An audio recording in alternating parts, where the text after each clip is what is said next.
샬롬 샬롬 샬롬 샬롬 샬롬. 하나님 사랑합니다. 여러분 주 안에서 사랑합니다. 오늘 여호수아 15장 말씀은 13절에서 20절 우리 함께 봅니다.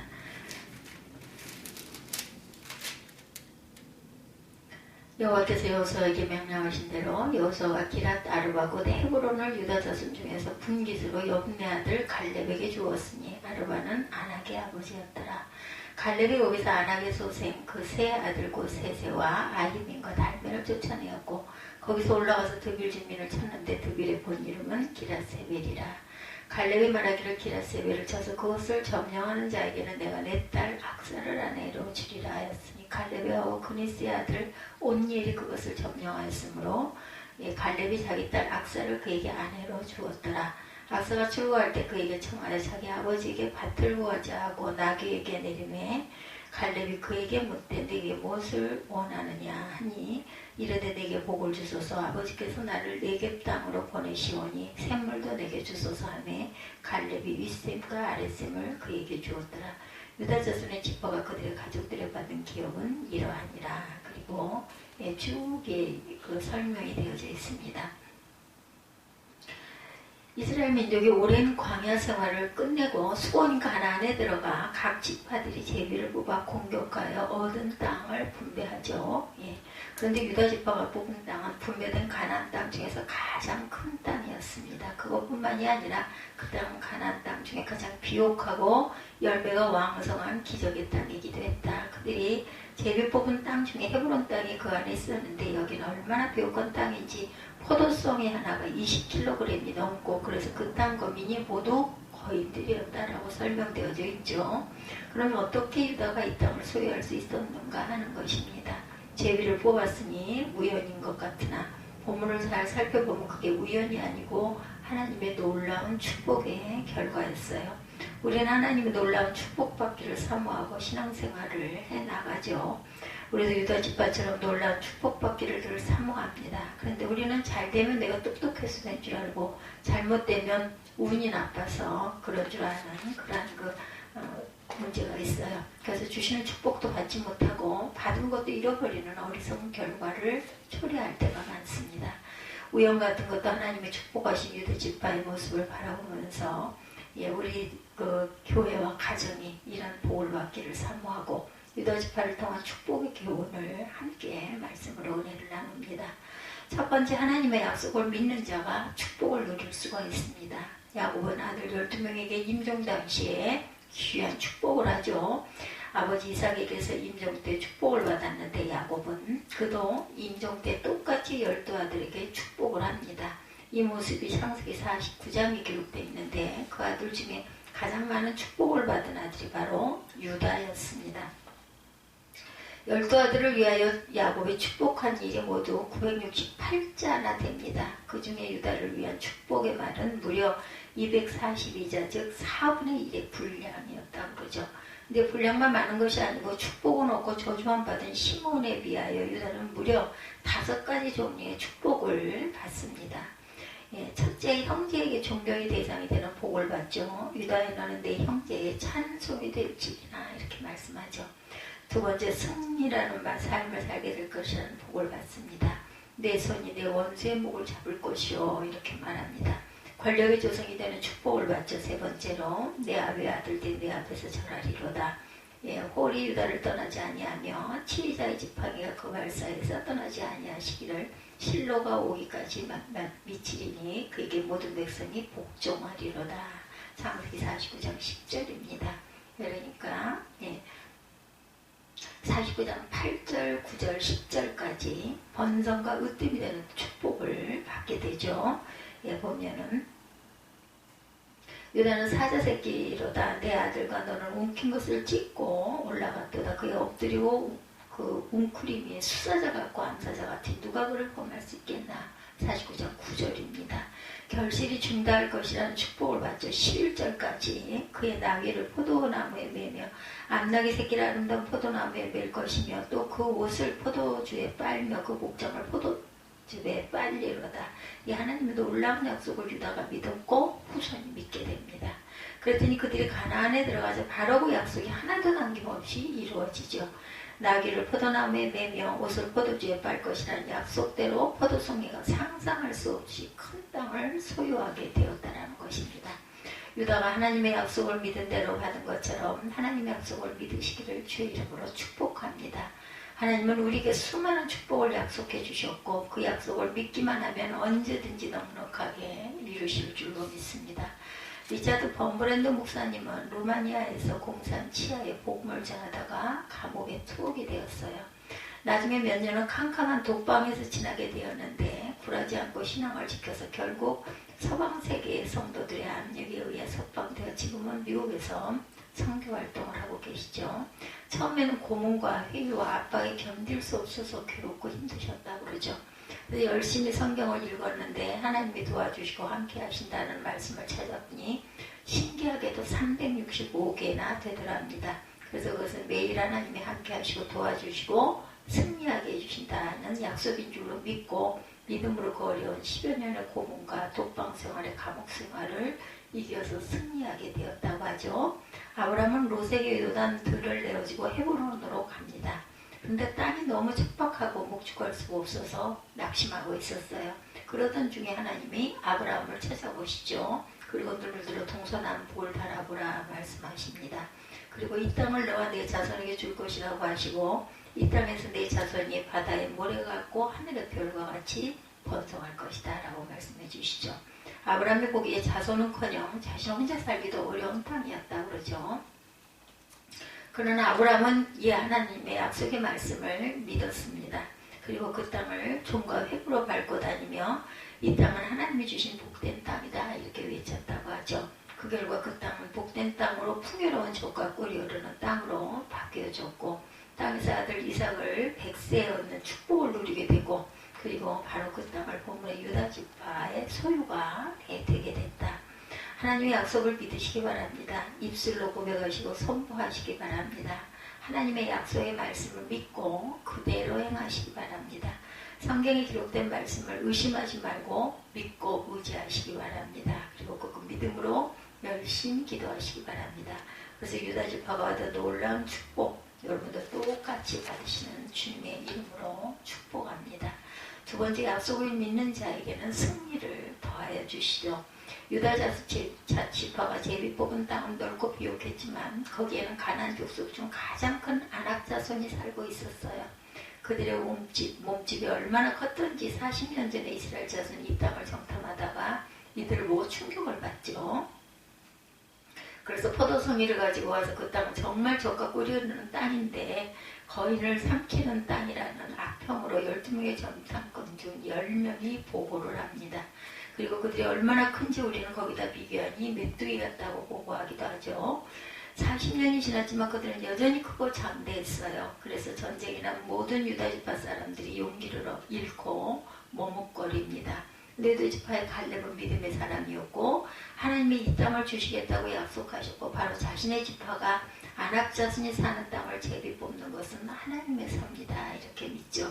그래서 그때 갈렙의 나이가 85세 가장 고령이었으면서도 선봉으로 나서겠다고 자원을 하죠. 그리고 가서 아낙 자손의 세 장수인 세세와 아히만과 달메를 쫓아내고 그 땅을 소유하게 됩니다.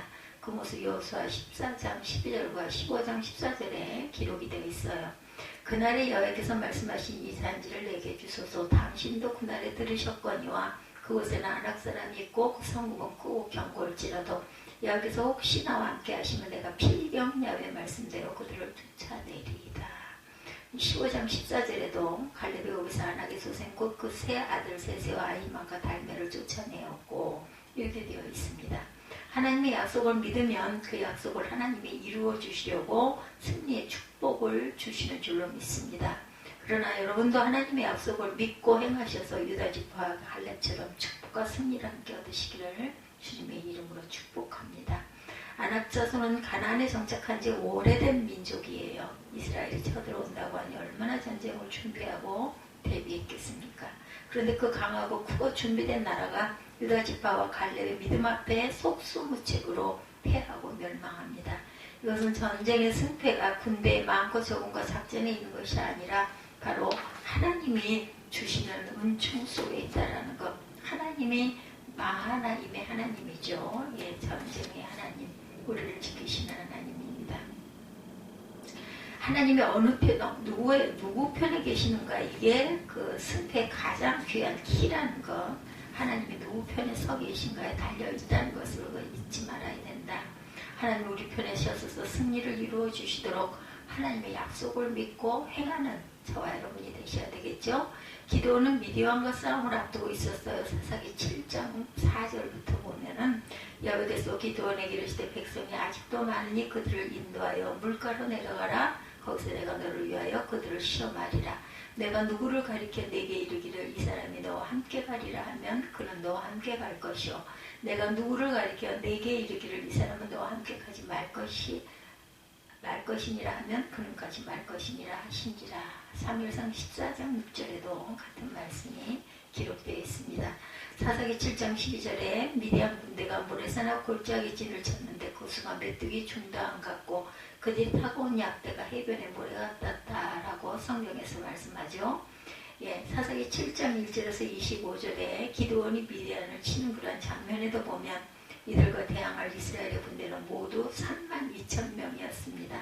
근데 하나님은 그 32,000명도 많다고 하시면서 돌려보내죠. 그래서 기드온은 두려운 자는 돌아가라 했더니 22,000명이 돌아가고 10,000명이 남습니다. 그런데 사사기 7장 4절에서 8절에 보면 하나님은 그것도 많다고 하시고 물가에서 물 먹는 모습으로 처음에 300명만을 선택을 하십니다.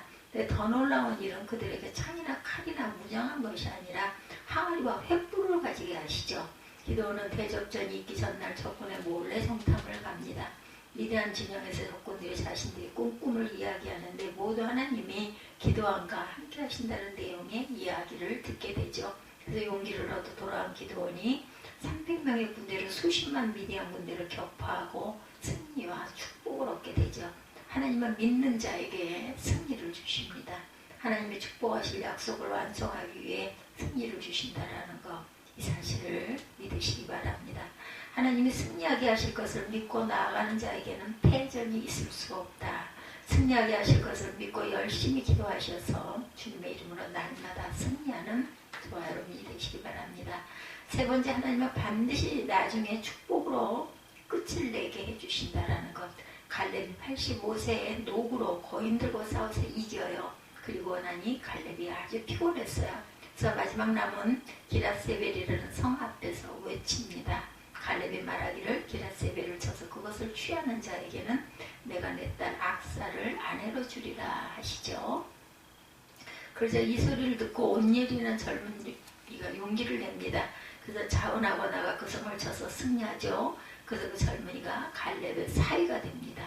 갈렙에게는 아들이 없고 딸 악사밖에 없었어요. 아들이 없으면 자식이 없는 것이나 같게 이스라엘 사람들은 여기는데, 예, 이스라엘 사람들의 눈으로 보면 축복을 못 받은 사람이 갈렙이기도 하죠. 그런데 그 쓸모없다고 생각하는 딸이 나머지 전쟁을 마무리하는데 지대한 공헌을 하게 됩니다. 그 딸 때문에 마지막 선 기랏세벨을 쳐서 이기게 되죠. 이 교훈은 하나님의 섭리에는 축복 아닌 것이 없고 나중까지 축복이라는 것입니다. 딸 악사만 있는 갈렙이지만 그 딸로 약속의 땅을 받게 되었다라는 거죠. 그뿐만이 아닙니다. 악사는 아주 믿음 좋은 딸이었어요. 그래서 온니엘과 결혼을 하고 아버지에게 결혼 집창금을 받으러 가는데 처음에는 땅을 받기로 남편과 의논을 하죠. 근데 아버지 앞에 서면서 마음이 바뀌어 땅 대신 아버지가 하나님께로부터 받은 복을 달라고 합니다. 딸이지만 아들에게 축복하는 그 축복기도의 결혼 집창금을 내가 대신 받겠습니다. 가로들에게 복을 주소서. 아버지께서 나를 남방 땅으로 보내시오니 샘물도 내게 주소서 하며 갈렙이 윗샘과 아랫샘을 그에게 주었더라. 19절에 보면 오늘 본문 19절에 땅을 달라는 이야기도 없고 땅을 주었다는 이야기도 없어요. 오직 아들이 받은 장자의 복을 달라고 악사가 구합니다. 이 놀라운 축복을 받았기에 세월이 지나 아버지가 죽고 이스라엘이 위기에 처했을 때 첫 사사가 되어서 이스라엘을 구한 사람은 바로 갈렙의 사이고 믿음의 딸인 악사의 남편 온니엘이 되죠. 아들 없이 딸만 있었지만 딸로 인하여 아버지의 민족의 지도자의 유업을 이어갔다는 것입니다. 하나님의 축복은 처음과 나중까지도 계속되어 아름다운 결실을 맺는 것을 우리가 바라보게 되죠. 오늘 우리가 가진 것이 우리 눈에 보잘것없이 보일 때가 있습니다. 그러나 하나님이 함께 하시면 그 보잘것없는 것이 놀라운 축복으로 바뀌게 되는 줄 믿습니다. 서세트 모음은 길거리에서 종이 한 장을 주워 읽었는데 얼마나 재미가 있는지 그 다음을 알고 싶어서 그 종이가 어느 책에서 나온 낭구를 찾으려고 수많은 책을 읽다가 세계적인 소설가가 되었다고 하죠. 아프가니스탄이라는 나라는 아주 가난한 나라로 양모와 양고기가 이들의 중요한 산업입니다. 그런데 어느 해 갑자기 양들에게 전염병이 돌아서 양들이 죽어가서 그렇지 않아도 가난한 나라에 극심한 경제 위기가 옵니다. 그때 선교사로 파송된 크리스틴 윌슨이 어려움에 빠진 아프가니스탄 사람들을 위하여 기도하기 시작을 합니다. 성령께서 양과 거위 같은 가치가 있는 오리를 기르라 이렇게 응답을 주죠. 그래서 고국의 친구에게 오리알을 보내달라고 편지를 합니다. 근데 그 화물이 잘못되어서 아프리카의 카르타고로 갔다가 늦게 아프가니스탄으로 와요. 여러분이 기한이 지나서 거의 썩어서 냄새가 진동했어요. 윌슨은 하나님께 그 오리알을 앞에 놓고 기도합니다. 하나님 이 중에서 몇 개라도 살려주옵소서. 이 기도가 응답이 되어서 기적적으로 2마리의 오리가 부화되는데 성공을 하죠. 거기다 감사하게도 1마리는 암컷이고 1마리는 수컷이었다고 그러죠. 그러나 2마리가 한 가정도 아니고 한 나라에 너무나 작고 보잘것이 없었어요. 근데 윌슨은 하나님의 손길을 기다리며 열심히 오리를 키웁니다. 그리고 수개월 만에 오리가 급속도로 늘어나죠. 근데 기적은 다른 데서 일어나죠. 양들이 물을 마시는 곳에 오리들이 같이 놀면서 양들에게 번지던 전염병이 사라집니다. 알고 보니 시냇가에 뱀들을 비롯해서 많은 해충들이 기생하고 있었는데 그것들이 바로 양들의 전염병을 퍼뜨리는 그러한 그 원인이었다고 그래요. 우리가 이것들을 잡아먹으면서 전염병이 사라지고 건강한 양과 약물을 얻을 수 있게 됩니다. 단 2마리의 오리가 너무나 보잘것없는 것 같았지만 하나님께서 함께 하시면 그 보잘것없는 것도 놀라운 축복으로 만들어주시는 줄 믿습니다. 아들이 없어 복과는 관계가 없을 것 같은 갈렙에게 하나님은 딴 악사를 주셔서 놀랍게 축복하시고 대를 이어 민족을 이끈 지도자의 가문에 축복이 내려집니다. 오늘 이 아침 유다지파와 갈렙의 가문에 주신 아름다운 축복을 기억하시기 바랍니다. 그리고 우리 모두 하나님의 놀라운 약속을 분명히 믿고 열심히 기도하시고 구하시기 바랍니다. 하나님의 그 약속을 이루시기 위하여 주시는 승리를 더딛고 모든 것을 축복으로 귀결시키는 하나님의 능력을 의지하여서 점점 나아지고 나중에 더 잘 되는 복을 누리는 저와 여러분이 되시기를 주님의 이름으로 축복합니다. 기도하시겠습니다.